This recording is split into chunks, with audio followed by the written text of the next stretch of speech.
Hello students. आज पुनः नए वीडियो के साथ आपके सामने।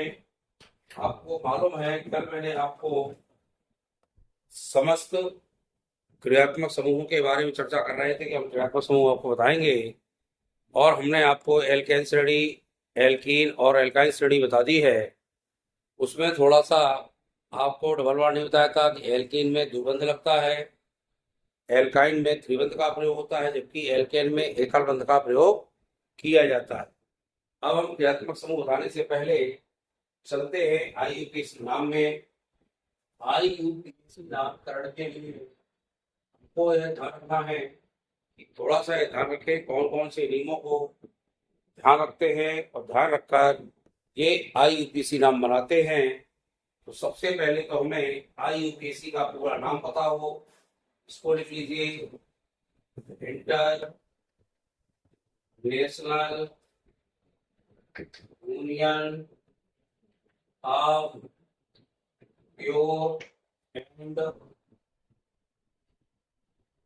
अप्लाइड केमिस्ट्री, इसको लिख लें। कभी कभी एक नंबर में आ जाता है क्लास में कि आईयूपीएसी का पूरा नाम लिखें। तो आईयूपीएसी का पूरा नाम आपको पता है, international union of pure and applied chemistry. इसको बनाने के लिए नियमों को ध्यान रखते हैं। पहला नियम ध्यान के भी मैं उदाहरण बताऊंगा, आपको तब क्लियर होगा।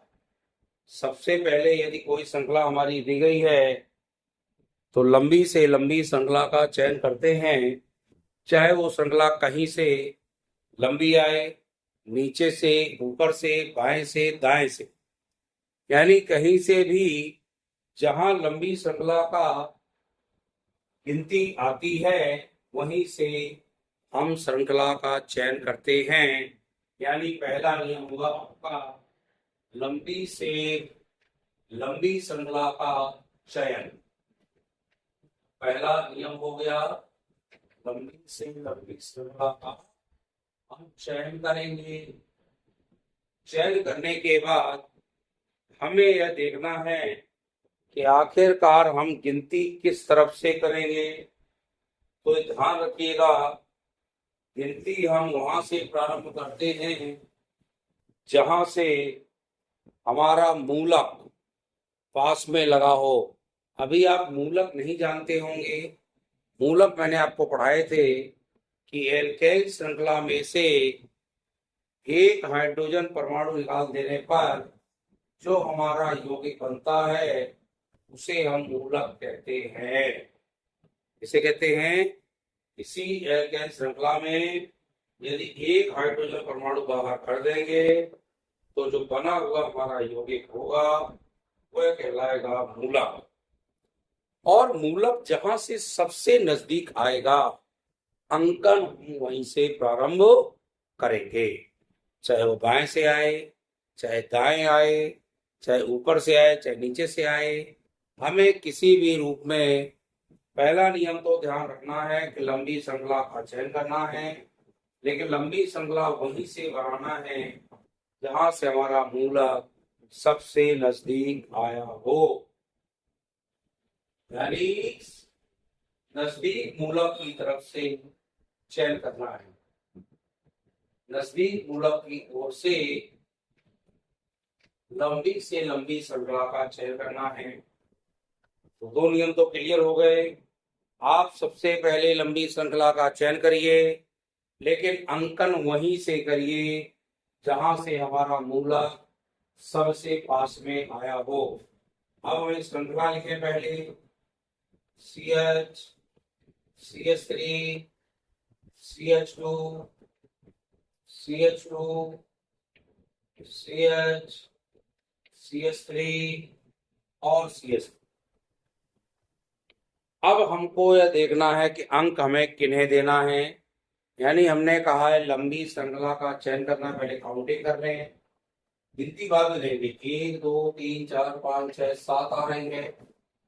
यहाँ से 1 2 3 4 5 6 7 आ रही है। यहाँ 1 2 3 4 5 6 7 यहाँ पर, यानी हर तरफ से 7 आ रही है। 7 श्रृंखला लंबी श्रृंखला मानी जाएगी। तो एक नियम तो क्लियर हो गया, सातवीं श्रृंखला लंबी मानी जाएगी, गिनती कहां तक जाएगी, 7 तक, 7 तक जाएगी। लेकिन बात आई दूसरा नियम, नजदीक मूलक की ओर से ही हम क्या करते हैं, गिनती करते हैं, अंकन करते हैं। यदि यहां से करें तो 1 2 इस तरफ चलेंगे तो ये खाली हुए ना, इसको गिनती तो नहीं दी, यानी मूलक वो कहलाएगा जिसको हम काउंटिंग नंबर नहीं देंगे, जिसको गिनती में नहीं लेंगे वह मूलक कहलाएगा, एक हो चाहे दो। अब हम काउंटिंग करें, 1 2 में मूलक आ रहा है, यहां से करें 1 2 तो ये मूलक आ रहा है, यहां से करें 1 2 3 तो ये मूलक आ रहा है, 1 2 पर यहां भी मूलक आ रहा है, यानी 2 नंबर पे मूलक आ रहा है। तो जहां से काउंटिंग करें तो जहां से भी होगा तो हम सीधी श्रृंखला ही चुनेंगे, 1 2 में मूलक, 3 4 5 6 और ये 7। तीसरा नियम, हम कार्बन के ऊपर अंकन करते हैं, कार्बन में अंक देते हैं, करते हैं अंक देते हैं। तो पहला नियम सबको क्लियर हो गया, क्या हुआ क्लियर, सबसे पहले लंबी श्रृंखला का चयन किया, जब चयन हो गया तो फिर अब गिने कहां से, गिने वहां से जहां से हमारा मूलक सबसे नजदीक हो, वहां से गिन लिया, गिनने का हो गया, काउंटिंग कर ली, काउंटिंग करने के बाद अभी एक दिन में चलेंगे, हमें जो श्रृंखला हमने नंबर दिया है उसको हम डिब्बे में बंद करेंगे,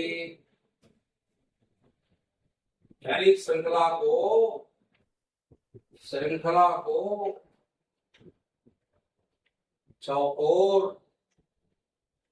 डिब्बे में बंद करेंगे। नियम नहीं है लेकिन थोड़ा सा ध्यान रखना, इनको करना है काम, ये नियम हो गया। अब चले चौथे के बाद पांचवें नियम में, हमने एक नियम कर लिया, लंबी श्रृंखला का चयन कर लिया, मूलक देख लिया, नजदीकता वहां कर लिया, और अब हमने जो अंकन किया था, अंक देने के बाद उस श्रृंखला को हम डिब्बे में बंद कर देंगे। जब कर दिया तो हमारे मूलक अलग दिखने लगे, ये मूलक दिख रहा है और एक मूलक उसी को मानेंगे जिसे हमने अंक नहीं दिया, जिनको अंक नहीं देंगे वही कहलाएंगे मूलक। अब इसका नामकरण करना है IUPAC में, तो नामकरण करने के लिए हमें सबसे पहले मूलक लिखने पड़ते हैं अंक के साथ, मूलकों को अंक के साथ लिखेंगे, अंक के साथ लिखेंगे, यानी जो मूलक होंगे उन्हें अंक के साथ लिखना है। मूलक कहाँ लगा है, एक लगा है CH3, इसको पढ़ते हैं मेथिल, और यहाँ भी लगा है CH3 यानी ये भी मेथिल। दोनों एक से मूलक होने पर दोनों अंकों को एक साथ तो लिखेंगे, लेकिन चूंकि समान मूलक हैं तो दो समान मूलक यदि आते हैं तो डाई का नाम देते हैं। दो समान मूलक के पहले डाई माने 2, ट्राई की बात करें तो 3, टेट्रा की बात करें तो 4, पेंटा की बात करें तो 5, डाई नाम देंगे, ये हमने डाई नाम दे दिया। अब डाई के बाद मूलक का नाम लिखोगे तो सबसे पहले अंक के साथ लिखेंगे ना मूलकों को, अंक क्या है 2 में लगा है, देखो 2 नंबर पे, तो 2 लिख दिया। जब 2 अंक लिखना है तो दोनों अंकों के बीच कामा जरूर लगाएंगे, 2 में लगा है कामा, फिर 6 में लगा है। और फिर अगला नियम, अंक के बाद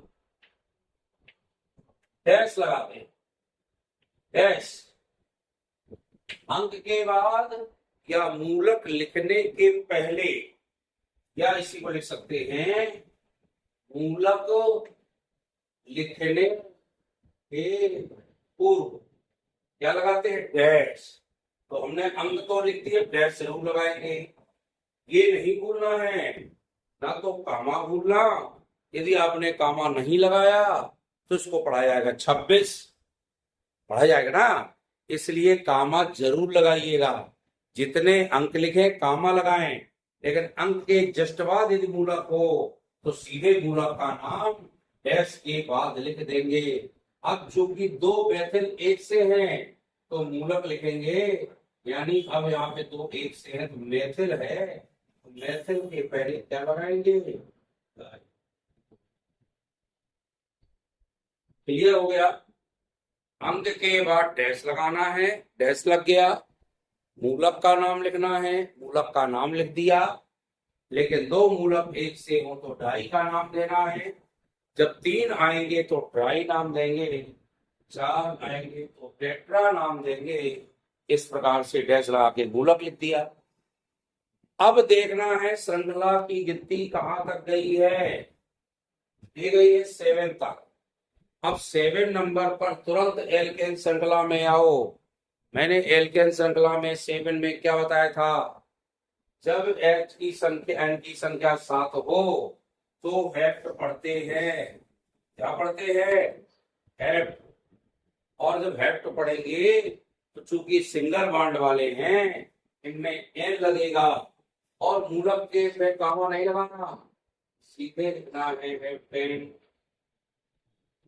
और फिर अंत में एल्केन श्रृंखला का नाम देखते हैं।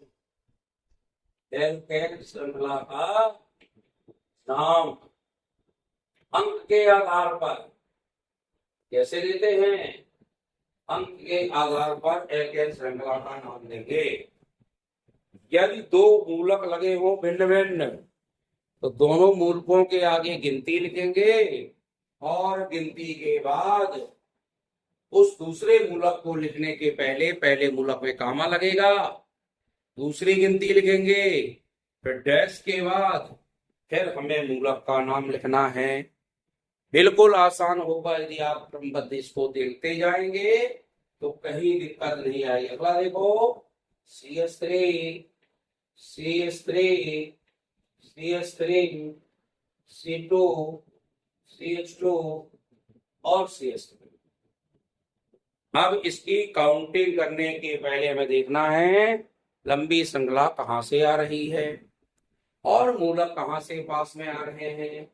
यहाँ से कर 1 2 में आएगा 2 3 4 5, 1 2 3 4 5, 1 2 3 4 5, सब में 5 आ रही है तो इस कर लो 1 2 3 4 ये ध्यान रखना है। गिनती जो अंक लिखेंगे कार्बन के ऊपर ही लिखेंगे तो गिनती कार्बन की ही की जाती है।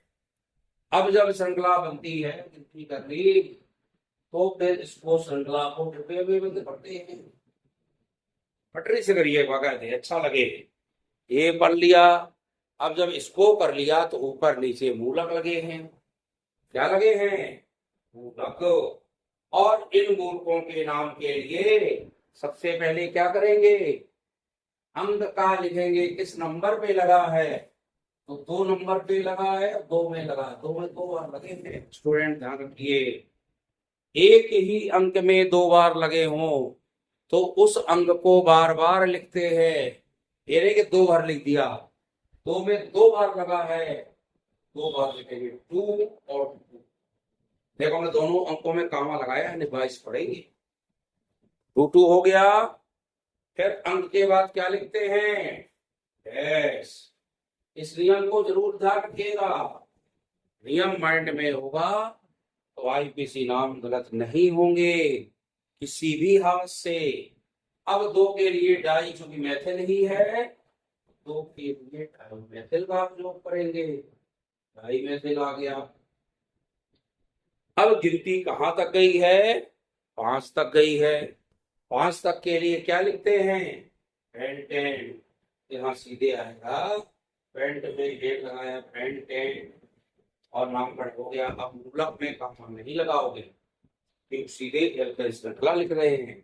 कामा तो तब लगाते जब दूसरा मूलक भी लिखते, इसमें दूसरा तो है नहीं, एक साथ 2 लगे थे, इसलिए सीधे सीधे हमने एल्केन श्रृंखला का नाम लिख दिया।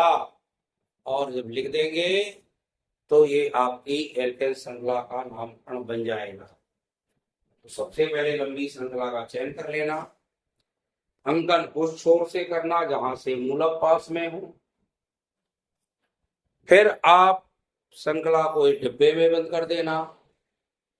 जब डिब्बे में बंद हो जाए तो मूलकों के अंक जहां जिस नंबर पर लगे हैं उस नंबर के साथ मूलक का नाम लिख देना। लिख दिया और मूलक के नाम लिखने के बाद डैश लगा देना। फिर उस मूलक का नाम लिखना अंक के बाद।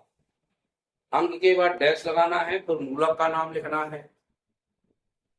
मूलक के नाम के बाद संख्या देखना है किस अंक तक गया है, उस अंक की अंतिम श्रृंखला का एलकेन नाम लिख देना है। अभी जब डबल बॉन्ड आएंगे तो इन बताऊंगा, फिर आयन बताऊंगा, सब बताऊंगा। क्रियात्मक समूह वाले अलग होते, हर तरह के नामकरण पढ़ेंगे तभी आप कंफर्म कर पाएंगे। अभी तो ये स्टार्टिंग है, यानी इस तरह से नामकरण करते हैं।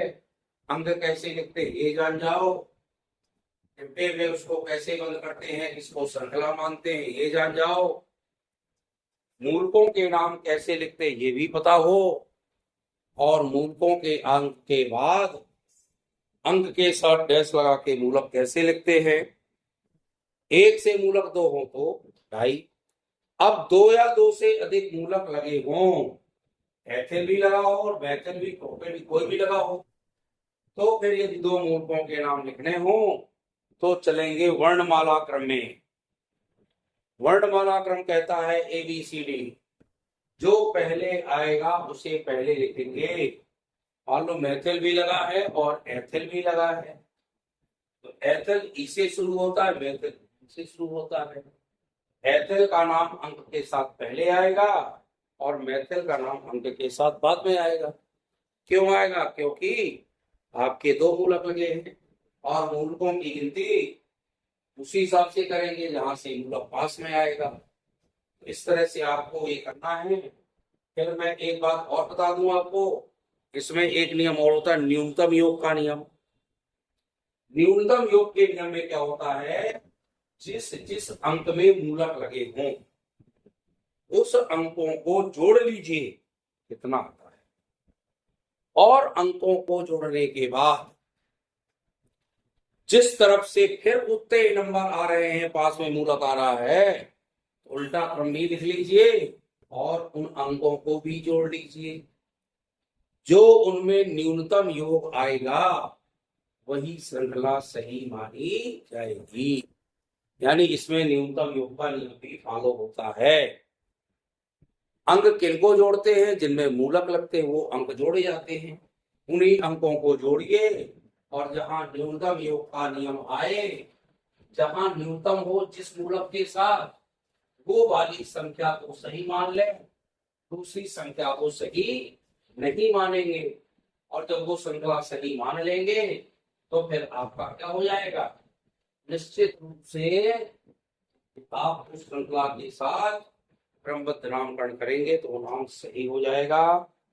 वीडियो अच्छा लगे तो लाइक शेयर करिएगा, और हमारे स्टूडेंट नए हों वो चैनल को सब्सक्राइब करें।